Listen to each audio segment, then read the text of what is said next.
ndax fii tey ku fi toog participer nga bu baax a baax ci li nga xam ne mooy liggéey bi ñu liggéey tey dañoo ñëw ni dañuy réunion pour monter bureau waaye dafa mel na séance de travail moom la ñu def fii ndax kenn ku nekk génn nga sa xalaat. Bon, l'objet de la rencontre, c'est la mise sur pied du bureau régional de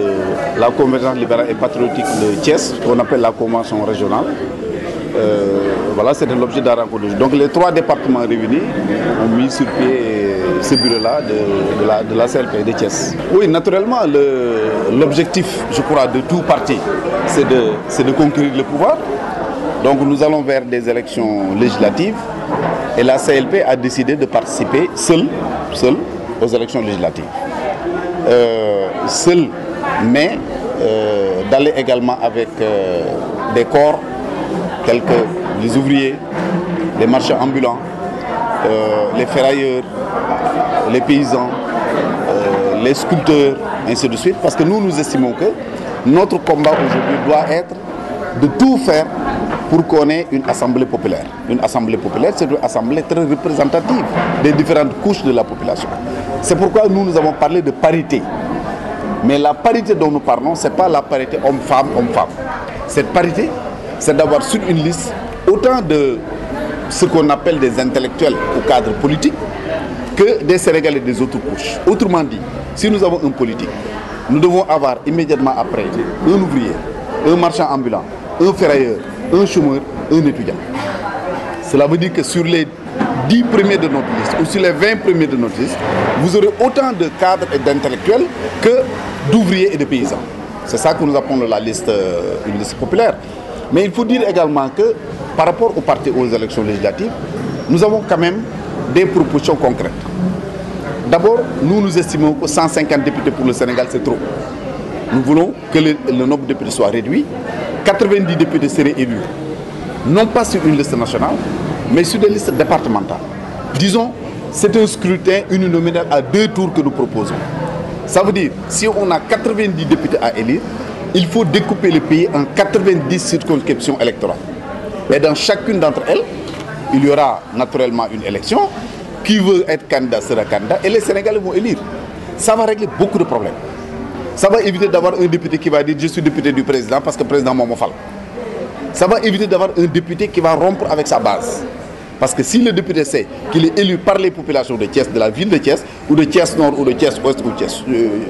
Thiès Ouest, il sera obligé d'être au service de ces populations-là. Donc ça règle déjà ces questions-là. Maintenant, 10 autres députés devraient être élus également pour les Sénégalais de l'extérieur. On n'est pas la 15e région du Sénégal. Ensuite, nous proposons la suppression du salaire des députés et le remplacement par des indemnités de session. Vous êtes journaliste, vous êtes député, vous restez journaliste. Ça vous permet d'ailleurs d'être toujours en contact des réalités même de votre corporation. S'il y a une session parlementaire, vous irez à votre session et vous allez toucher des indemnités de session. Par contre, nous estimons que l'État doit pouvoir donner un véhicule, du carburant, un ordinateur et un assistant parlementaire à chaque député. Mais pour le salaire, et je pense que ça aiderait à recrédibiliser l'Assemblée nationale. Donc, il faut diminuer le nombre de députés, il faut les élire sur la base de scrutin uninominal, il faut supprimer le salaire. Donc, pour les élections législatives, c'est ça que nous proposons. Et nous sommes en train, dès à présent, de procéder aux investitures. Parce que nous ne comprenons pas pourquoi d'ailleurs les partis ont tendance à cacher leurs investis. Jusqu'au moment de la publication par la presse en général, les noms des candidats ne sont pas connus. Or, nous pensons que si quelqu'un doit être sur une liste, il doit le savoir dès maintenant, il doit se préparer en conséquence. Donc voilà les quelques décisions que nous avons tenu à porter à l'attention de nos frères et sœurs ici présents, mais également à l'attention des... La modernisation. Oui, alors nous avons parlé également de la modernisation des partis politiques. Beaucoup de Sénégalais estiment qu'il y a trop de partis au Sénégal. Pour nous, le nombre n'est pas important. Qu'il y ait 10, 100, 20, 50, ce n'est pas le plus important. Mais il faut rationaliser le fonctionnement des partis. Ça veut dire quoi? Il est inconcevable qu'un parti refuse d'aller à des élections. Nous avons des partis qui, depuis leur création, n'ont jamais été à une élection. Jamais. Je me demande d'ailleurs à quoi sert ce parti-là. Donc il faut obliger les partis à aller à des élections. La classe politique dans une discussion va dire, bon, au Sénégal, il faut par exemple 10 partis. Si nous sommes d'accord sur le nombre de 10 partis, aux prochaines élections, tous les partis iront aux élections sous leur propre bannière. Il n'y a pas de coalition. La CLP sera candidat, l'APR sera candidat, tout parti qui le veut sera candidat. waaw daje tey bi mooy région de Thiès délégué yi jóge ci 3 départements yi muy Tivaouane Thiès ak Mbour ñoo ñëwoon tey pour taxawal bureau convention régionale u Thiès parce que c'est vrai que parti bi biñ ko taxawalee yàggul mais nag wuy si gi ko nit ñi wuy si demee woon noo nga xam ne tey ñii may àndal ni xam nañ ci dara suñu problème mooy tey fi ñuy soxla yëpp mënuñ fa dem ñi ñu woo ñëpp mënuñu leen wuyu donc ñu ni jaadu nañu taxawal bureau régionaux yi xaw a nag yan bi ñu yanu woon yëpp ñu xaw ko am ñuñ ko wàcce ko ci seen kaw tey donc Thiès ñu taje jël suñu frère Momar Gueye de Tivaouane def ko muy le président de la convention régionale de Thiès donc loolu mooy li nga xam ne moo ko sabab mais ci tâche yi ñu ko dénk aussi ñu fàttali leen ni ñun duñu parti bu wut ay junniy militants département bu nekk ak nu mu mënti toll 500 militants lañ fa soxla lu mu bari 500 boo ko dajalee Sénégal yëpp 22500 militants lay doon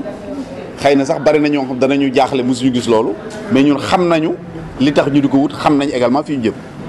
chargé nañ leen également pour que ñu tàmbali def les investitures parce que élection législative lañ jëm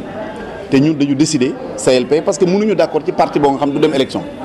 dañu décider donc dem aux élections législatives ci suñu propre bannière mais ànd ci nag ak sénégalais yi nga xam ni ku dem assemblée da nga naan ñoom ngay waxal te ñaari boo demee fàtte leen baykat lañu sàmmkat lañu ouvrier lañu marchand ambulant lañu ferrailleur lañu artisan lañu moo tax ñun ñu wax ne dañuy def liste parité mais parité bi ñuy wax nag du parité góor jigéen non parité bi ñuy wax ñun mooy intellectuel wala cadre moo xam nu ñu ko mënti tuddee boo ko tegee teg ci baykat teg ci jaaykat teg ci ferrailleur teg ci law bi bay jaay fer toog ci teg beneen intellectuel loolu lañ tudd ñun liste parité donc ci loolu moom la ñuy liggéey mais lu jëm également ci assemblée nationale ñu wax ni d'abord nañu wàññi nombre de députés jàpp nañ ne bari na pour ñun juróom-ñeent fukki député ci Sénégal ak fukk yu nekk ci bitim réew doy na muy benn ñaareel ba nañ seet ni ñu leen di fale parce que bari na député yow da ngay xëy rek waa ana diw ñu la yow kooku député la léegi di fu mu doon député parce que faloo ko te yow ak moom yéen a dëkk donc ñu jàpp ne dañ leen war a fal au niveau de la base salaire u député dañ ko war dindi parce que tegul fenn dindi ko remplacer ko par ay indemnité de session donc loolu mooy gis-gis bi nga xam ñun moom lañ am par rapport aux élections législatives jàngat bu leer xam nga réew bi li ko yàq ku ne da ngay def li la neex te bëggoo keneen def li ko neex ñun nag yàlla suuturaal nañu ba li ñu xalaat muy suñu position dañ koy affirmer ku ci kontaan baax na ku ci kontaanul baax na li ci am solo pour ñun mooy li ñuy wax nañu gëm ni dëgg la mën nañ juum nag ay doomu aadama lañu mais buñ juumee danañ nangu ni juum nañu donc bi ñu dem référendum dañu wax ni fu ne dem nañ fa Thiès lii lañ tàmbalee ni nañ voté oui parce que oui bi bu jàllee mooy tax dal am ci Sénégal mooy tax président la Macky Sall mën a woote dialogue mooy tax digganteem ak Abdoulaye Wade mën a ratax mooy tax Karim Wade mën a génn ci kaso am na ñu ko gëmoon am na ñu ko gëmul mais nag ñu ngi sant yàlla parce que la ñu waxoon mel na ni mi ngi am ci mbiru Karim Wade toujours je pense que bañu ko jàppee ak léegi la ñuy wax ni yoon wi ngeen jaar pour bëgg ko libérer du yoon wi nangu ñu woon a déglu tey dem nañ ba gis li ñu leen waxoon dëgg la ensuite ba ñu taxawee di wax ne Karim Wade nañ ko may grâce na ko président gracier attaqué nañ ñu wax lu nekk tey ci loolu lañ mujj parce que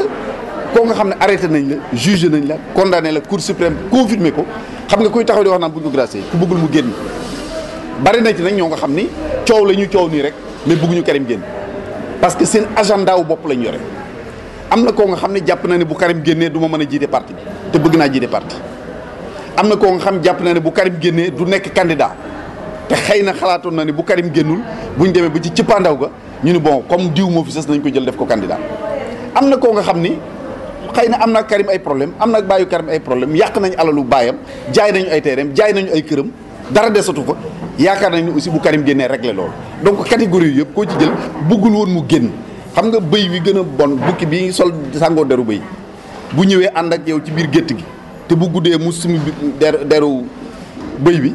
fàdd bëy yi ba ñu jeex dafa bari woon ci suñu biir parce que bu loolu amuloon kon dossier Karim réglé nañ ko bu yàgg kenn waxatu ko mais malheureusement noonu la demee mais heureusement aussi yàlla lu jot mu def te jàpp nañ ni jot na ci jamono yi yàlla na génn ci jàmm dem fekki njabootam ci jàmm uuf ay doomam suñu baay bi ñu bokk di président Abdoulaye Wade mën a féex au moins bénéficier d'une retraite bien méritée absolument awmu problème ci yooyu xam nga man dama bokkul ci ñi nga xam dañu xalaat lu ñuul di la wax lu weex mënuma am de bonnes relations avec Macky Sall su ma ko soxlaa woo ko su ma soxlaa woo ma su ma amee lu muy bëgg a wax même su ma eggul ci moom am ku ma mën a woo ni ko waxal ma président lii wala joxal ma président lii wala neel président nangam ñu séq ces relations là bu amee lu mu xalaat muy lu ko ñor mu ni ma mon frère sama gaynde gi loo xalaat ci nangam je dis lii ak lii la preuve ça je le dis publiquement bi mu defee son discours pour wax ni il fait les 7 ans je pense que après discours ñu mu njëkk a waxal téléphone ci la bokk parce que matul 5 minutes après discours bi mu ne ma ah yow de enfin gagné nga je te félicite parce que man ak moom dañu musti wax mu ne ma du ma def 7 ans ma ne ko 7 ans ngay def musul nekk contrairement nag ak lu ñu bëri di xalaatan man xam naa wóor na ma parce que dañ ci wax lu ma wóor lu wér nañ musul xalaat ci àddina def 7 ans man mon combat ñun ñëpp wóor nañu moo ça été de faire 7 ans donc kooku nga xam ne da ngeen séq de telles relations bu la woowee ni la kaay jàppal mooy fu mu ma xoolal su ma woowoon ni ma dama bëgg na mais planton palais parce que defe naa loolu mooy njariñu Sénégal ma dem